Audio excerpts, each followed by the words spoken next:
നിർണായക ഉപതെരഞ്ഞെടുപ്പ് പ്രഖ്യാപനം വരാനിരിക്കെ സ്ഥാനാർത്ഥി നിർണയ ചർച്ചകളിലേക്ക് കടന്നിരിക്കുകയാണ് മുന്നണികൾ. പ്രാഥമിക ചർച്ചകളിലേക്ക് CPIM ഉടൻ കടക്കും. ഒരുക്കങ്ങൾ വേഗം തുടങ്ങാൻ പാർട്ടി ജില്ലാ നേതൃത്വത്തിന് നിർദ്ദേശം നൽകിക്കഴിഞ്ഞു. കോൺഗ്രസും പ്രാഥമിക ഘട്ടത്തിലേക്ക് കടക്കുന്നു. BJP ക്യാമ്പിൽ നിന്നും പല പേരുകൾ ഉയർന്നു കേൾക്കുന്നുണ്ട്. വയനാട് ലോക്സഭ, ചേലക്കര, പാലക്കാട് നിയമസഭാ മണ്ഡലങ്ങളിലേക്കുള്ള ഉപതെരഞ്ഞെടുപ്പ് മുന്നണികൾക്ക് അഭിമാന പോരാട്ടമായിരിക്കുമെന്നതിൽ തർക്കമില്ല. രാഷ്ട്രീയ വിവാദങ്ങളെ ഭരണപക്ഷം എങ്ങനെ മറികടക്കും? വിവാദങ്ങൾ കോൺഗ്രസിനെയും BJPയെയും തുണയ്ക്കുമോ? ഇന്ന് ന്യൂസ് ഈവനിംഗ് വിശദമായി പരിശോധിക്കുന്നത് ഈ വിഷയമാണ്. സ്വാഗതം.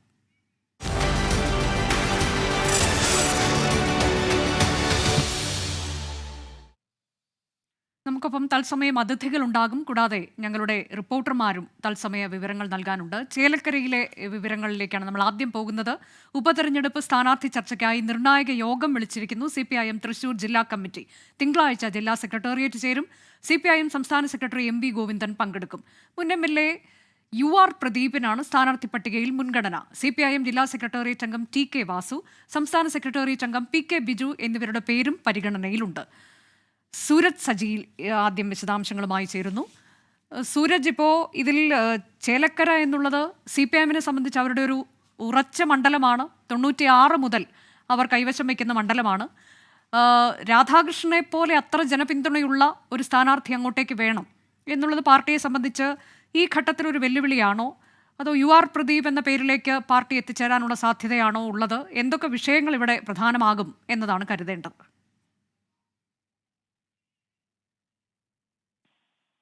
കടന്നതോടുകൂടിയാണ് CPIM സംസ്ഥാന സെക്രട്ടറി പങ്കെടുത്തുകൊണ്ട് ഇപ്പോൾ ഈ സ്ഥാനാർത്ഥി ചർച്ചകൾക്കായി യോഗം വിളിച്ചിരിക്കുന്നത്. തിങ്കളാഴ്ച രാവിലെ 10 മണിക്ക് തൃശൂർ ജില്ലാ കമ്മിറ്റി ഓഫീസിലാണ് ഈ സ്ഥാനാർത്ഥിയെ സംബന്ധിച്ചുള്ള ചർച്ചകൾക്കായി യോഗം വിളിച്ചിട്ടുള്ളത്. CPI സംസ്ഥാന സെക്രട്ടറി തന്നെ പങ്കെടുത്തുകൊണ്ട് ജില്ലാ സെക്രട്ടേറിയറ്റ് യോഗം വിളിച്ച് ഈ സ്ഥാനാർത്ഥി സംബന്ധമായ ചർച്ചകളിലേക്ക് കടക്കാനാണ് CPIMന്റെ തീരുമാനം. ഇതിൽ ഏറ്റവും പ്രധാനപ്പെട്ട CPIMനെ സംബന്ധിച്ച് CPIMനെ ഏറെ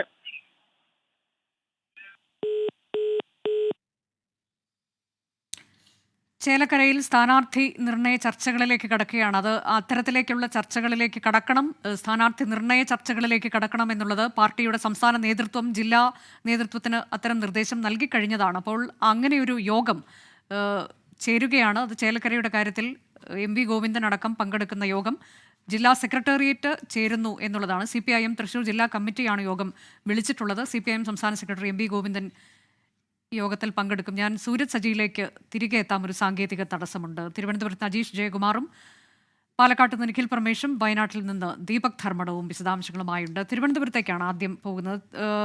അജീഷ് ജയകുമാർ, ഇപ്പോൾ ഇതിൽ CPIM ഒക്കെ വളരെ നേരത്തെ തന്നെ ഇങ്ങനെ ഒരു പ്രവർത്തനങ്ങളിലേക്ക് കടക്കുകയാണ്. അത് എപ്പോഴാണ് പ്രഖ്യാപനം വരുന്നത് എന്ന് നമുക്കറിയില്ല. പക്ഷേ നേരത്തെ തന്നെ ഇത്തരം സ്ഥാനാർത്ഥി നിർണയ ചർച്ചകൾ കൂടാതെ മറ്റ് കാര്യങ്ങൾ, തെരഞ്ഞെടുപ്പുമായി ബന്ധപ്പെട്ടുള്ള വിഷയങ്ങൾ എന്തൊക്കെയാണ് എന്നൊക്കെയുള്ളതിലേക്കൊക്കെ പോവുകയാണ്. അപ്പോൾ ഏത് തരത്തിലേക്ക് ഈ ഉപതെരഞ്ഞെടുപ്പുകളെ നേരിടാനാണ് പാർട്ടിയുടെ നീക്കം, CPIMന്റെ നീക്കം?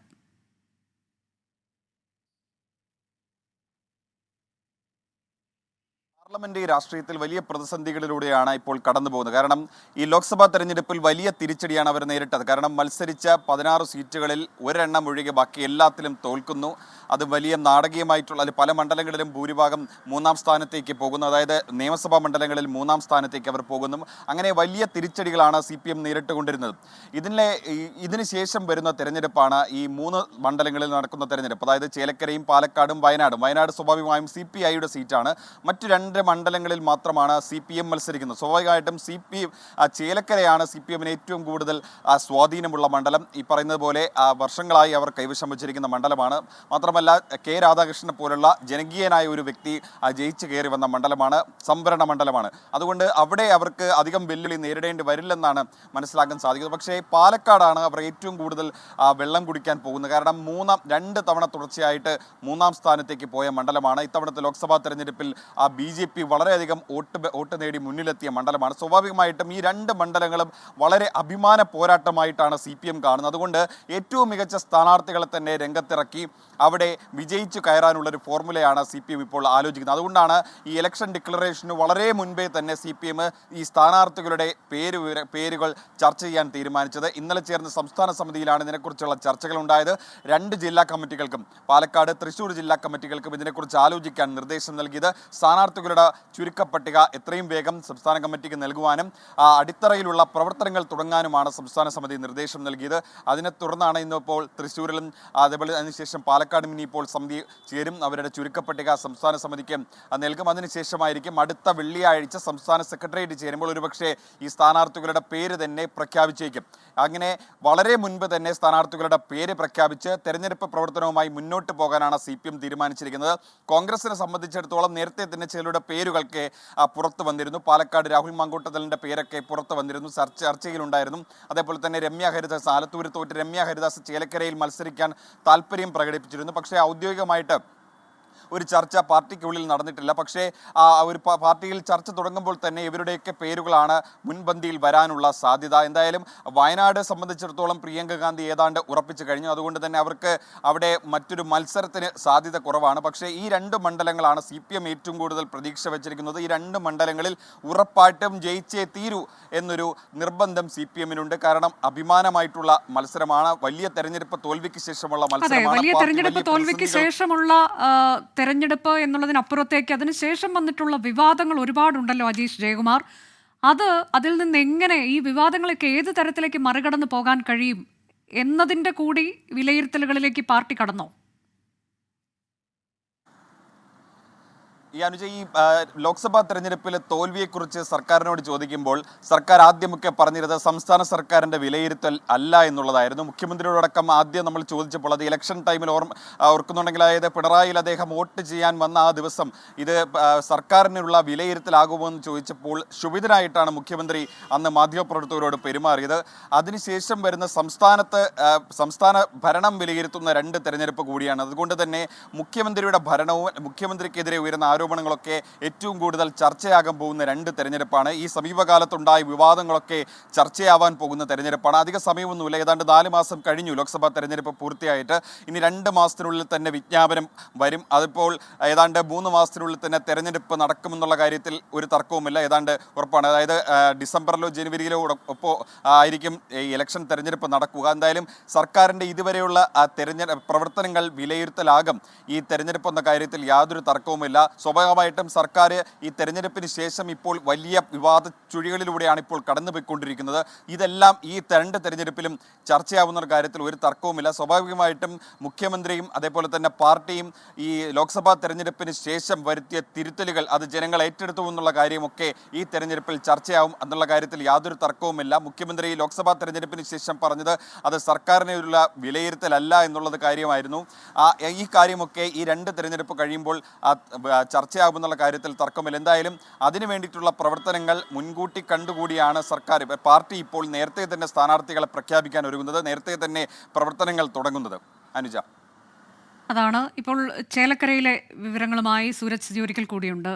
സൂരജ്, ഇപ്പോൾ ഈ നിർണായക യോഗം CPM തൃശ്ശൂർ ജില്ലാ കമ്മിറ്റി വിളിക്കുന്നു. തിങ്കളാഴ്ചയാണ് ജില്ലാ സെക്രട്ടേറിയറ്റ് ചേരുന്നത്. MV ഗോവിന്ദൻ പങ്കെടുക്കും.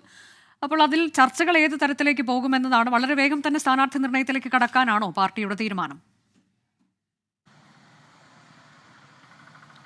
അനുജ, തീർച്ചയായും നിർണായകമായ ഒരു രാഷ്ട്രീയ നീക്കത്തിലേക്ക് CPM കടക്കുകയാണ്. ആദ്യം തന്നെ സ്ഥാനാർത്ഥിയെ പ്രഖ്യാപിച്ചുകൊണ്ട് ചേലക്കര ഉൾപ്പെടെയുള്ള മണ്ഡലത്തിൽ കളം പിടിക്കാനുള്ള ഒരു നീക്കമാണ് CPM നടത്തുന്നത്. പ്രത്യേകിച്ച് CPM-നെ സംബന്ധിച്ച് ഏറെ നിർണായകമായ ഒരു മണ്ഡലമാണ്, ഏറെക്കാലമായി CPM-നൊപ്പം നിൽക്കുന്ന മണ്ഡലം. അത് ഇക്കുറി ഒരു ഉപതെരഞ്ഞെടുപ്പിലേക്ക് പോകുമ്പോൾ അത് കൈവിട്ട് കളയാൻ സർക്കാർ തയ്യാറല്ല. പ്രത്യേകിച്ച് ലോക്സഭാ തെരഞ്ഞെടുപ്പിലടക്കം സർക്കാരിനുണ്ടായ തിരിച്ചടികളുണ്ട്.